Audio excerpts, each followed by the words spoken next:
मेरा नाम निखिल जोशी है। मैं कुछ आज सीरियस टॉपिक पे बात करूँगा। पोइट्री है, ये मेरे दोस्त की है, एक कहानी है। इसके ज़रूर मैं आपको बताना चाहूँगा कि एक्चुअली हुआ यूँ था कि मेरा दोस्त था, सुसाइड कर लिया था उसने। हम घर के बाहर ही बैठे थे और वो अपनी मौत से लड़ रहा था अंदर, घर के अंदर। मैक्सिमम 2 से 3 दिन के अंदर हमको नींद भी नहीं आई थी अच्छे से। एक रात को मैं सो रहा था और मैं सपने में आया, कुछ बातें हुई हमारे बीच में। मैंने सोचा उन बातों को, मेरी आदत है हमेशा कि मैं लिखता हूँ तो इसलिए लिखता हूँ, इसलिए समझाने की आदत होती है हमेशा कि जो भी कुछ गलत कर रहा है या फिर अपने दोस्त फ्रेंड जोन में, तो उनको समझाने की आदत पड़ी हुई है मेरी। तो थोड़ा लेक्चर टाइप, ठीक है, बाबा बन जाता हूँ कभी कभी। तो ये हुआ था कि इस टाइप से लिखा है मैंने कुछ पोइट्री। शुरुआत करता हूँ। सबको रोता हुआ छोड़ गए तुम, क्यों इतना जिंदगी से रूठ गए तुम। थे जिंदगी से परेशान या होना चाहते थे तुम आशिकों में महान। थे जिंदगी से परेशान या होना चाहते थे तुम आशिकों में महान। क्यों अपनी मौत को सवालों में छोड़ गए तुम, क्यों इतना जिंदगी से रूठ गए तुम। अब वो मेरी बात को फिर यानी जवाब देता है। अब सबकी नज़रों से दूर हो गए हम, दूर आसमान में कहीं खो गए हम।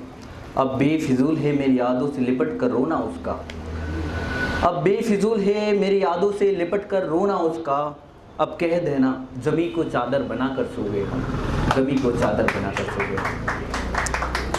अब क्या होता है, आशिक होता है ना, थोड़ा भोला होता है, ठीक है, उसको समझाना ज़रूरी होता है कहीं ना कहीं।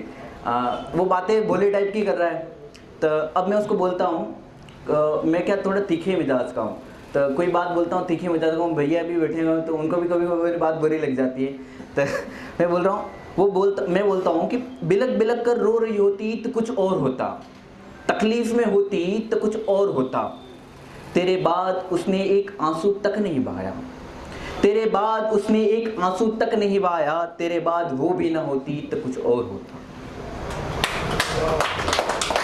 अब फिर वो उस बात को झंझोड़ जाता है, थोड़ा सा सहम जाता है। तो फिर मैं उस थोड़ा सा को संभालने के लिए कहता हूँ, एक बात बताऊँ, उससे पहले खुद को संभालो तो सही।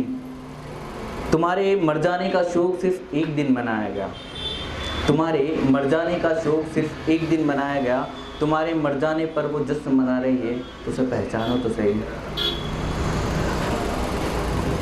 फिर वो कहता है, उसको याद आता है थोड़ा बहुत। फिर वो कहता है कि उसने कहा था मेरी गली से निकलना, उसने कहा था मेरी गली से निकलना, मैं तुम्हारा इंतज़ार करूँगी। उसने कहा था मेरी गली से निकलना, मैं तुम्हारा इंतज़ार करूँगी। उसने कहा था चुपचाप निकलना, मैं तुम्हारा दीदार करूँगी।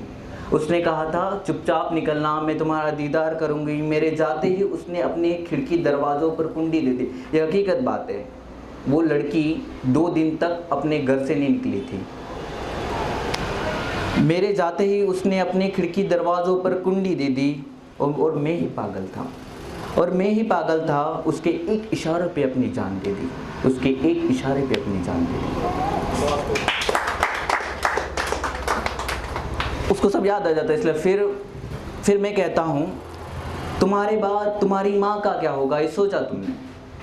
तुम्हारे बाद तुम्हारी माँ का क्या होगा ये सोचा तुमने। आंसू से ज़्यादा तुम्हारा इंतज़ार होगा ये सोचा तुमने। तुमने सोचा तक नहीं, तुमने समझा तक नहीं, तुमने सोचा तक नहीं, तुमने समझा तक नहीं। एक बाप बेटे को अग्नि देकर सोया कैसे होगा ये सोचा तुमने। एक बाप एक बेटे को अग्नि देकर सोया कैसे होगा सोचा तुमने। इस पर भी वो थोड़ा सहम जाता है। फिर कहता है, उसको सब याद आ जाता है, अपनी माँ बाप वगैरह, क्योंकि जब एक इंसान सुसाइड करता है ना प्यार मोहब्बत में, तो उसको सिर्फ ये दिखता है उस लड़की को मैं पछतावा करवाऊंगा। अरे कोई पछताता नहीं है।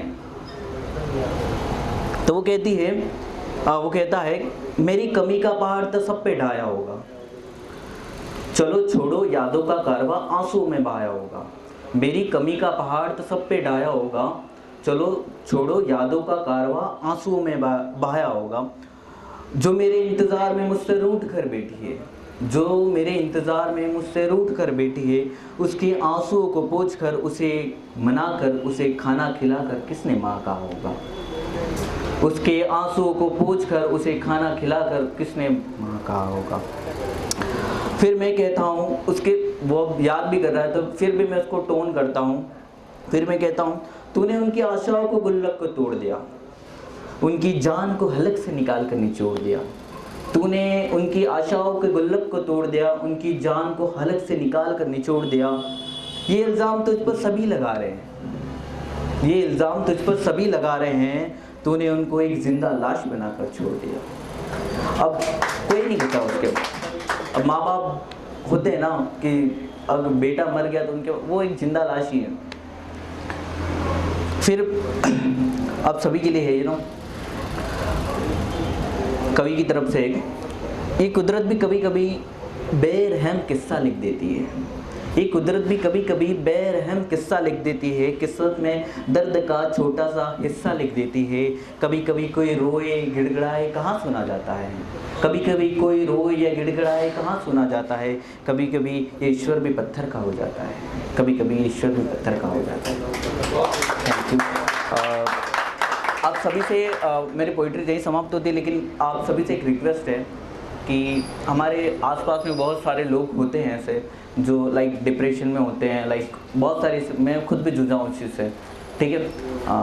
प्यार मोहब्बत कुछ नहीं होता ऐसा मैं नहीं कहता, लेकिन मैं ये कहता हूँ कि लाइक वो किसी चीज़ में डिप्रेशन में हो वगैरह तो हमको उनसे हमारे ईगो को साइड में रख के बात कर लिया करना। सिर्फ ये रिक्वेस्ट है आपसे। कोई 2 लोग 5 लोग कोई हम सोचते हैं कि यार वो मैसेज नहीं करता, हम क्यों मैसेज करें, ठीक है। हमारा तो वो ईगो हमारा सामने आ ही जाता है कहीं ना कहीं। कोई ऐसा आपको लगे कि यार थोड़ा सा डिप्रेशन में है वगैरह तो सब प्लीज़ बात कर लिया करना, ठीक है। Thank you.